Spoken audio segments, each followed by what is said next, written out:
E aí galera, salve salve. Então continuando aqui no nosso terceiro bimestre, né, sobre os temas que nós vínhamos estudando. Então na semana passada a gente estudou sobre o iluminismo e nos próximos temas a gente vai se ocupar de compreender e de entender como que o iluminismo ele se concretizou na prática. Que até então a gente viu as ideias principais do iluminismo, os principais filósofos, e agora entender, né, como que esse iluminismo ele entrou em prática em diversos países. Tanto que nós verificamos, por exemplo, que os ideais do iluminismo eles surgiram primeiramente na França e na Inglaterra, né, por meio de alguns filósofos como o Rousseau, o Voltaire, né, o John Locke também, e o Barão de Montesquieu, que a gente também estudou bastante na semana anterior, foi até tema das nossas interações lá no Google Sala de Aula. E agora é entender como que esses ideias iluministas entraram em prática. Então a gente vai ver agora nesse tema sobre a independência das 13 colônias inglesas, que eu vou entrar já já, né, mais especificamente, na Revolução Francesa. A gente vai ver um pouco também na Revolução Inglesa e nas outras independências dos outros países da América. Certo? Então, traduzindo o título, né? Tipo, professor, o que são as 13 colônias inglesas? Tipo, nunca ouviu falar nisso? Ok, elas não existem mais com esse nome, e nem também mais como só 13 colônias. Agora elas se transformaram nos Estados Unidos da América. Só que no começo elas eram somente 13 colônias. A gente vai ver um mapa já já para vocês terem uma ideia melhor. Então, quando era colônia da Inglaterra, o nome era 13 colônias inglesas. Depois que virou Estados Unidos com a independência, certo? É o seguinte, a colonização lá inglesa nos Estados Unidos, ela foi bem diferente dos tipos de colonização que a gente já estudou aqui nesse ano, né? Principalmente a portuguesa aqui no Brasil e a espanhola nas outras regiões aqui da América Latina. Por quê? Eles dividiram a colonização em duas etapas, em duas maneiras, a gente pode dizer. Então, passando aqui para o segundo tópico, o que acontece? Tinha as colônias do sul e as colônias do norte. Vamos ver um mapa aqui para ficar uma coisa bem bacana. Então, até aqui esses estados aqui, né, em rosinha e em mostarda, seriam Maryland e Delaware, a gente pode considerar como as colônias do sul. Daqui para cima, né, Pensilvânia e Nova Jersey para cima, seriam as colônias do norte. E aí, lembrando, né, que os ingleses, quando eles chegaram nos Estados Unidos pela primeira vez, meados de 1580 aproximadamente, eles tomaram um pau dos índios. Eles foram surrados pelos índios, tiveram que voltar para a Inglaterra para reunir mais tropas e fazerem, né, um novo ataque decisivo aí em 1607 para aí sim conseguir derrotar os indígenas da costa leste aqui dos Estados Unidos e iniciar a colonização. Mas não foi muito fácil não, mesmo depois desse primeiro momento, vários episódios de conflito com os indígenas ocorreram durante séculos ainda, em que os ingleses e mesmo depois da independência, né, os brancos tiveram diversas dificuldades para conseguir ocupar os territórios que antes eram ocupados pelos indígenas lá nos Estados Unidos. Certo? Então, o estado aqui de Virgínia foi onde os ingleses chegaram pela primeira vez e começaram a realizar a colonização. Certo? Então, a gente vê aqui que eram somente 13, né, da Geórgia até Massachusetts, lá no norte. Certo. Então vamos continuar aqui.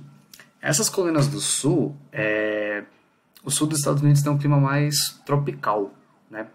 Subtropical no caso, mas que tem mais calor, é mais úmido, chove com mais frequência.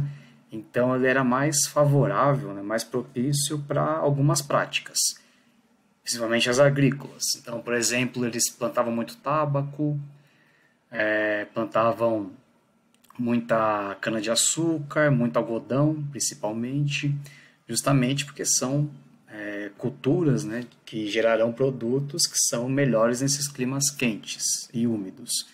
Já a parte norte, que a gente estava vendo, né, daqui da Pensilvânia para cima, é um clima mais frio. Então os ingleses não tinham interesse nesse clima mais frio, porque a Inglaterra já é um lugar consideravelmente frio. Então eles queriam um local diferente, eles queriam um clima mais quente, mais úmido, justamente para poder explorar a questão da agricultura. Então por isso aqui no segundo tópico a gente tem essas informações, né? De que as colônias do sul elas eram mais controladas pela Inglaterra e as do norte tinham mais autonomia. Justamente por isso, digamos que os ingleses não se importavam muito com o norte.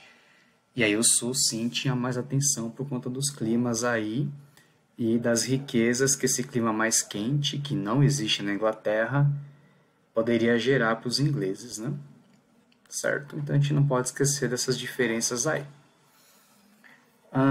Só que esse clima aí, né, essa ideia de maior autonomia, digamos, começou a mudar com um acontecimento, a Revolução Industrial. A gente vai estudar também um pouco mais para frente, nos próximos temas. Só que assim, né, a Revolução Industrial, ela trouxe grandes mudanças. O nome Revolução não é à toa, a gente já chegou a estudar lá no comecinho das aulas o que significa o termo revolução e qual o impacto que ele traz, certo? Então, quer dizer, essas transformações todas, né, econômicas, sociais, tecnológicas que a Revolução Industrial trouxe, fizeram com que a Inglaterra se tornasse a principal potência mundial. Até então, era a Espanha, e aí a Inglaterra tomou esse lugar, né, esse posto de principal potência mundial da Espanha. E aí o que aconteceu? Esse desenvolvimento econômico da Revolução Industrial necessitava o quê? De mais matérias-primas. Porque se tem uma indústria e vai, obviamente, gerar um produto para ser comercializado, esse produto não surge do nada. Ele tem que ter um início, e o início dele é a matéria-prima. E essas matérias-primas os ingleses tiravam de onde? Lá das plantações dos Estados Unidos, né? Por exemplo, a gente vai adoçar o café em casa e vai lá e corta a cana-de-açúcar? Não. A cana-de-açúcar vai para uma indústria, que geralmente é um engenho, lá naquela época, e aí, obviamente, se converte no produto que era o açúcar. E assim vai, né? O algodão também tem que ir para uma indústria têxtil para virar qualquer tipo de roupa que seja feita de algodão, né? Então, essas eram as matérias-primas. E aí, eles começaram a explorar ainda mais a região dos Estados Unidos, porque eles precisavam de mais matérias-primas e os Estados Unidos eram a principal colônia da Inglaterra. Então, funcionou dessa maneira. Conforme a Revolução Industrial começou a avançar na Inglaterra e essa necessidade de matérias-primas foi crescendo cada vez mais foi crescendo esse domínio, né, dos ingleses e essa exploração inglesa lá na região das 13 colônias até então. E começou a ficar ruim, certo? Você já deve ter ouvido, né, por aí, aquela ideia de que nada é suficientemente ruim que não possa piorar, certo? Então foi o que aconteceu. Aí na Guerra dos 7 Anos, aqui no nosso segundo tópico, contra a França, os ingleses até venceram a guerra, beleza. Só que aí, né, algumas tretas vieram além da treta maior com a França. Qual foi? Esses impostos que eles começaram a cobrar lá dos colonos das 13 colônias. Porque com as dívidas que eles fizeram com a guerra, eles tinham que pagar para quem eles deviam, que geralmente eram bancos, né? Aquela burguesia que a gente conversou alguns temas atrás, no tema 3, né, sobre a formação dos estados absolutistas lá na Europa. Então, a burguesia ainda era muito forte, não deixou de ser até hoje. E aí essa burguesia aí começou a emprestar dinheiro para a Inglaterra tinha que pagar. E os burgueses eram implacáveis assim, né, nos juros e na cobrança disso. Então a Inglaterra repassou, digamos, essa dívida para quem? Para os colonos. E eles criaram duas leis aqui, lei do açúcar, lei do selo. Então essa lei do açúcar, geralmente era o melaço, né, que eles usavam naquela época, que parece tipo um açúcar derretido, assim, podemos dizer, que eles adoçavam com isso. E como na colônia da Inglaterra, eles tomavam muito chá até então. Tipo, não era uísque, não era cerveja ainda, que eles adoram lá muito nos Estados Unidos. Não, ainda não. Até tinha, mas não era o principal, era o chá. Que os ingleses tomam muito chá, como vocês já devem ter ouvido falar, possivelmente. Então, quer dizer, qualquer tipo de transação, né, enfim, que fosse qualquer comércio em cima do açúcar, tinha uma taxação extra da Inglaterra. E a lei do selo também. Qualquer tipo de carta, panfleto que fosse ser divulgado tinha que ter um selo. E aí esse selo tinha um imposto cobrado pela Inglaterra. E aí, obviamente, os colonos começaram a perceber uma questão, né? De que a Inglaterra estava se excedendo nessas questões dos impostos, né? Então é claro que eles se revoltaram com essas mudanças todas, né? A situação de liberdade que eles tinham se perdeu, a colonização, né? A exploração aumentaram, então esses colonos começaram a ter uma situação que se inverteu, eles não tinham mais aquela tranquilidade toda, muito pelo contrário. E no que eles se basearam? Nos ideais iluministas. Que a gente vai ver já já também quais foram. Então eles tomaram essa consciência de que a Inglaterra estava abusando da boa vontade deles e das riquezas que eles começaram a conseguir. E aí eles começaram a protestar fortemente contra as leis do açúcar e do chá. E a Inglaterra suspendeu as duas leis, beleza, tipo, até que foi tranquilo. Só que depois de um tempo, como está aqui no nosso terceiro tópico, a Inglaterra criou uma nova lei, a lei do chá. E aí, como está dizendo aqui, né, nessa lei do chá, tinha uma empresa do governo inglês, que era essa Companhia das Índias. E essa Companhia das Índias, ela era a única, a partir da lei do chá, que poderia vender chá para os colonos lá nos Estados Unidos, né, nas 13 colônias. E aí qual que era o problema? Não tinha concorrência. Então, se não tem concorrência, eles poderiam vender no preço que eles quisessem, cobrar um valor extremamente abusivo, cobrar super caro o chá. E como era um produto muito apreciado até então nos Estados Unidos, aí que os colonos se revoltaram mesmo, porque já tinham taxado o açúcar. Aí taxaram o selo e agora taxaram o chá. E aí a revolta deles como foi? Foi um dia, né, uma data, um evento que eles chamaram de Festa do Chá, lá na cidade de Boston, lá mais no norte dos Estados Unidos, que aí eles se vestiram de indígenas, pintaram os rostos e tal, e eles sabotaram 3 navios lá dessa Companhia das Índias, abarrotados de chá, e todo o chá caiu no mar. E aí, quer dizer, eles se vingaram e mostraram o protesto deles, que foi bem veemente, né? Mas a Inglaterra não aguentou calada, óbvio. Então eles resolveram o quê? Se vingar dos colonos, né? Então, como represália, né, de retaliação, aí ela decretou uma lei em 1774, como diz aqui no último tópico, que aí os colonos, né, tipo, fizeram até uma sátira e chamaram de leis intoleráveis, porque não tinha como se tolerar aquele conjunto de leis que a Inglaterra colocou para limitar ainda mais a liberdade que os colonos já tinham, né, já vinham perdendo até então.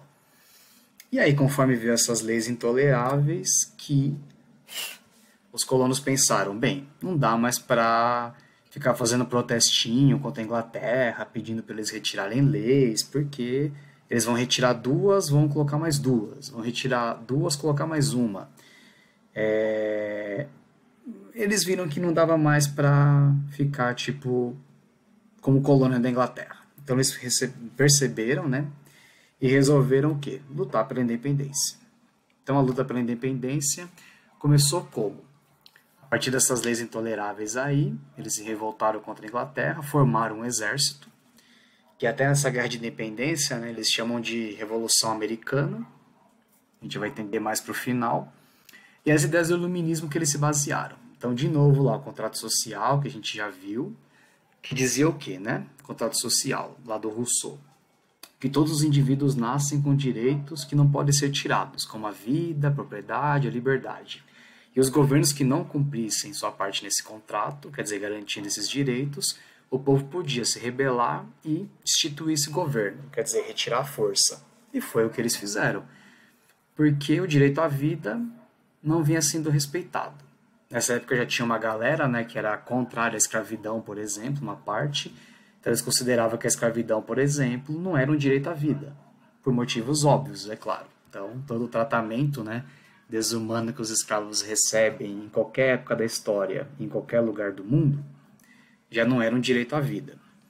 A propriedade, porque com esses impostos todos, as propriedades acabavam sendo prejudicadas, porque eles tinham que plantar, né, mas ao mesmo tempo a colheita que eles tinham que dar boa parte para o governo da Inglaterra.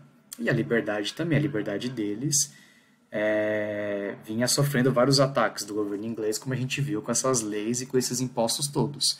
Então eles pensaram, bem, o governo da Inglaterra não está cumprindo a parte deles no contrato social, então a gente vai se rebelar contra esse governo e vai lutar pela independência e tirar esse governo à força.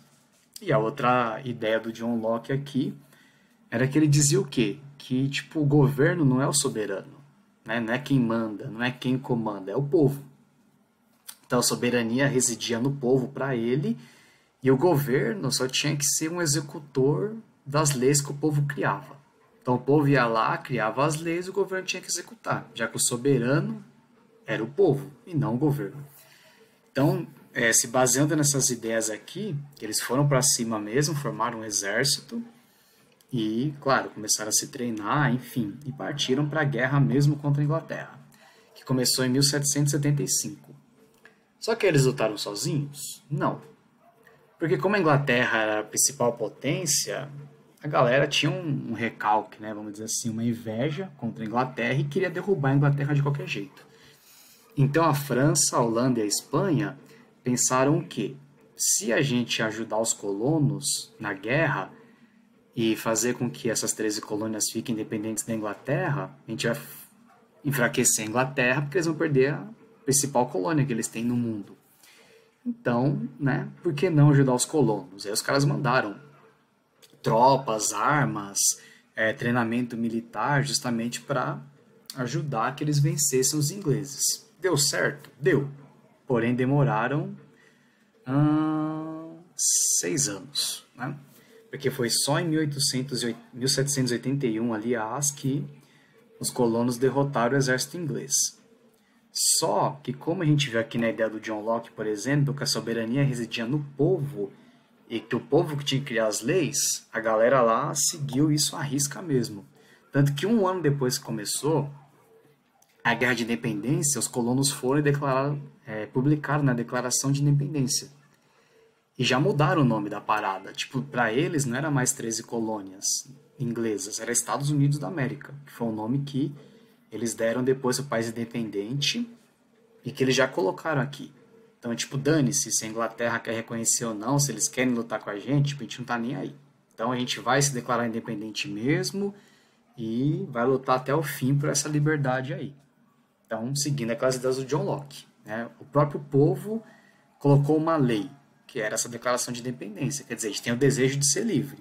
E aí os ingleses, claro, foram contra isso. A gente está conversando sobre a guerra. E aí, quando acabou, em 1781, né, que o exército da Inglaterra se rendeu, a independência foi proclamada de fato e reconhecida internacionalmente. Porque não adianta um país, um povo, ir lá e declarar a independência. Se não for reconhecida essa independência por outros países e por países importantes, ainda mais que a Inglaterra era a principal potência, então eles tinham que contar com o apoio de outros países, como a França, a Holanda, a Espanha, Portugal, né, que eram países poderosos na época. E isso aconteceu. Então, aí, de fato, a Inglaterra viu que tinha perdido, não tinha mais o que fazer, né, reconheceu a independência dos Estados Unidos também, tipo, a galera saiu fora, e aí os Estados Unidos deixou de ser uma monarquia, governada pelo rei inglês, né? Nesse momento ainda era rei, não era uma rainha.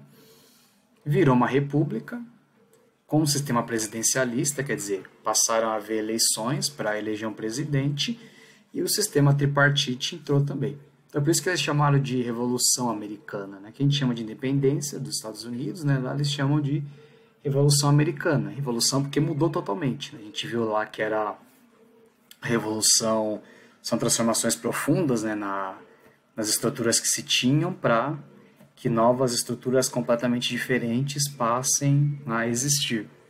Então, de monarquia para república, é uma mudança profunda. Tirar um rei e colocar um presidente eleito pelo voto popular também, né? Claro que nem todo mundo podia votar, obviamente, né? As pessoas mais pobres, os escravos, os afrodescendentes, indígenas, enfim, esses não tinham direito a voto, mas por mais que esse voto, infelizmente, fosse restrito, era algum tipo de avanço. E o sistema tripartite também, já que era o rei que comandava tudo, teve a divisão, né? Que a gente chegou a ver na aula passada, do iluminismo, do poder executivo, judiciário e o legislativo, né? Com senadores também, deputados sendo eleitos por lá. Certo? E a gente não pode deixar de pontuar uma coisa, né? Com a independência, a escravidão acabou? Não. Então, essa ideia de país da liberdade, né, tal, das oportunidades, nem sempre ocorre, né? Porque a escravidão foi demorar quase um século depois da independência aí, né, dos Estados Unidos para, de fato, ser assinada a abolição da escravatura por lá. Depois de uma guerra civil que foi muito sangrenta, que surgiu por conta disso, né? Alguns eram contra a escravidão, outros eram a favor, e eles tiveram que resolver essa pendência aí na guerra mesmo. Certo? Que, se houver tempo, a gente vai estudar até o final do ano. Beleza? Então, finalizamos aqui. Se cuidem, fiquem bem e até a próxima, galera. Valeu!